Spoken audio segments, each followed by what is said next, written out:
রোজকার ব্যবহারের সবজি, আর তাতেই রয়েছে একটু টুইস্ট, আর তার জন্য তৈরি হয়েছে ভাতের পাতে খাওয়ার মতো একটা দারুণ রেসিপি।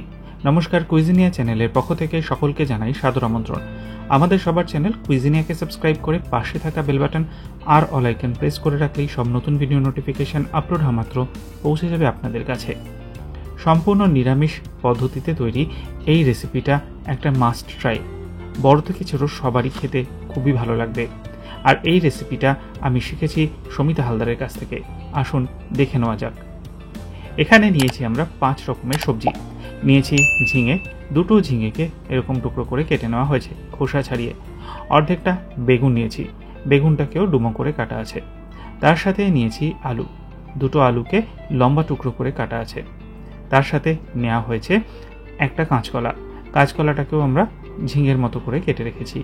সব শেষে নিয়েছি সজনে ডাঁটা, 100 গ্রাম সজনে ডাঁটাকে এখানে কেটে নিয়েছি। তার সাথে নিয়েছি 100 গ্রাম পরিমাণ মটর ডাল। মটর ডালটাকে 3-4 বার জল দিয়ে ধুয়ে ভালো করে পরিষ্কার করে 3 ঘন্টার জন্য আমি ভিজিয়ে রেখেছিলাম।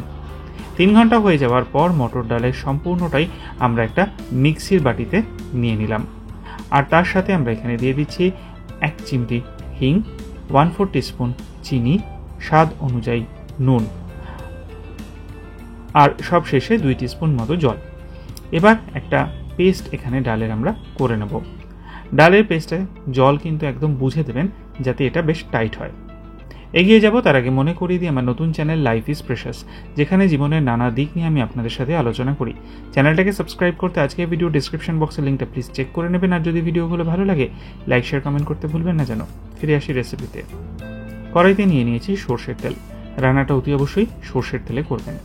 আর তারপর ওই মটর ডাল বাটার থেকে আমরা বড়ার মতো আকার নিয়ে এখানে ভেজে নিচ্ছি।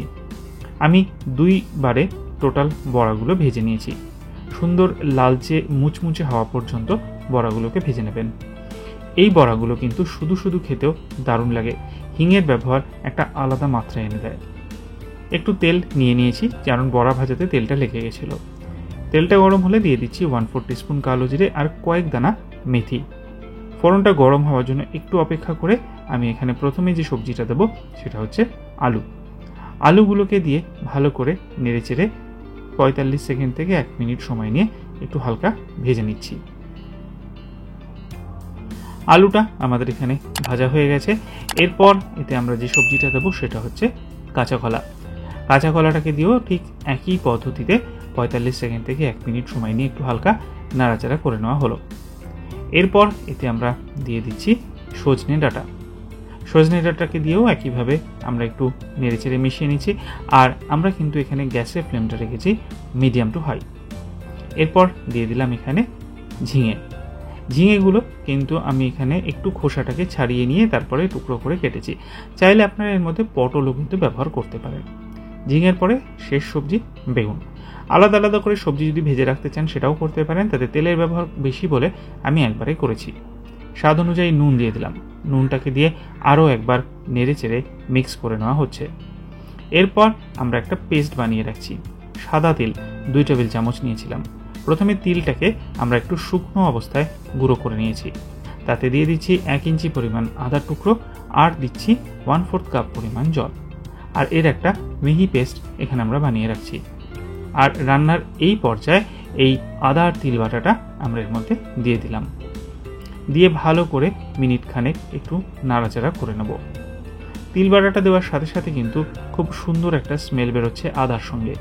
দিয়ে দিচ্ছি 300 মিলিলিটার পরিমাণ জল। প্রথমে মিক্সির বাটিটাকে ধুয়ে দিলাম আর তারপর এমনি জল। তার সাথে দিয়ে দিচ্ছি 1/2 টিস্পুন পরিমাণ চিনি। দিয়ে ভালো করে নেড়ে চেড়ে মিশিয়ে নিয়ে একটা ঢাকনা চাপা দিয়ে হাই ফ্লেমে 7 থেকে 8 মিনিট কুক করব।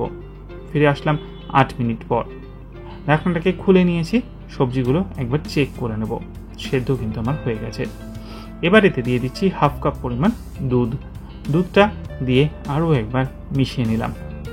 আর তারপর এতে আমরা একটা অন্য জিনিস দেব, সেটা হচ্ছে রাঁধুনি। 1 টিস্পুন রাঁধুনি আমরা কিন্তু ডাইরেক্ট নিয়ে নিয়েছি, কোনো শুকনো খোলায় ভাজিনি, গুঁড়ো করে নিলাম। আর এই রাঁধুনি গুঁড়োটা ওপর থেকে এবার আমরা ছড়িয়ে দিচ্ছি। দিয়ে তারপর আবারও নেড়ে চেড়ে মিক্স করে নিলাম। সব শেষে ভেজে রাখা বড়াগুলো দিয়ে দিলাম। বড়া দিলেই কিন্তু ঝোলটা একটু টেনে নেবে। আমি এটা একটু শুকনোই করেছি, আপনারা চাইলে একটু ঝোল রাখার জন্য জলটা বেশি দেবেন। সবশেষে 1 টিস্পুন দিয়ে দিলাম ঘি।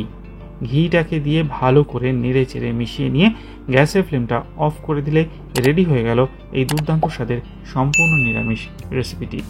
বাড়িতে অতি অবশ্যই একদিন বানিয়ে গরম ভাতের সাথে খেয়ে আমাকে কমেন্টে জানান কেমন লাগলো। যদি ভালো লেগে থাকে বরাবরের মতো একটা লাইক এবং প্রচুর শেয়ার করতে ভুলবেন না যেন। যারা এখনও চ্যানেল কুইজিনেকে সাবস্ক্রাইব করেনি, অনুরোধ করবো চ্যানেলটাকে সাবস্ক্রাইব করে এই পরিবারের সদস্য হয়ে যাওয়ার জন্য। লাইফ ইজ প্রেশাস গল্পে শেখালেখা চ্যানেল দুটিকে সাবস্ক্রাইব করতে আজকে ভিডিও ডিসক্রিপশন বক্সের লিঙ্কটা প্লিজ চেক করে নেবেন। সবাই ভালো থাকবেন, সুস্থ থাকবেন, দেখা হবে পরের রেসিপি নিয়ে। আজ এই পর্যন্তই, নমস্কার।